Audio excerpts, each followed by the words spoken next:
Me ndeshjet e xhiros së parë të play-offit dhe play-out, nesër zyrtarisht starton pjesa e dytë e kampionatit në ligën e parë të volejbollit për meshkuj.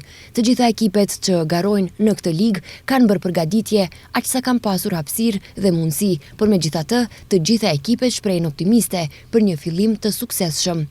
Ndeshje më interesante pritet të zhvillohet në Strumic, aty ku kampioni në fuqi klubi volejbollit Strumica përballet me ekipin e Universitetit të Tetovës.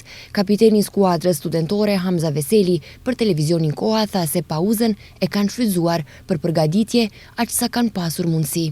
Përgatitja ka shkuar me një fazë më të shpejtë për shkak të fillimit të kampionatit nesër në datën 24.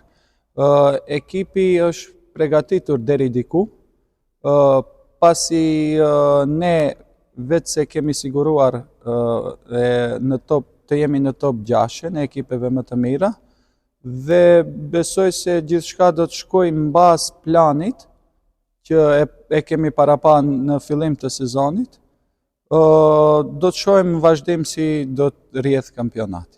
Duke marrë parasysh forcën e dy skuadrave pretendente për titull kampion, siç janë Strumica dhe UGD Shtipi, ekipi tetovar në këtë fazë të kampionatit i duhet të fitojë përvojë me ekipin që ka. Pretendimet e klubit janë që ne të jemi sa më lart kreut të tabelës dhe pse jo mos luajmë edhe në final.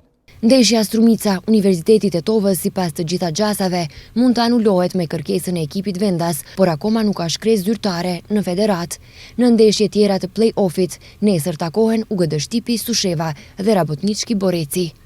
Në fazën e play-out, që gjithashtu fillon nesër, takohen Liria Janda Volej. Ndeshja luhet në sallën e Shkollës Ekonomike 8 Shtatori me fillim në ora 12.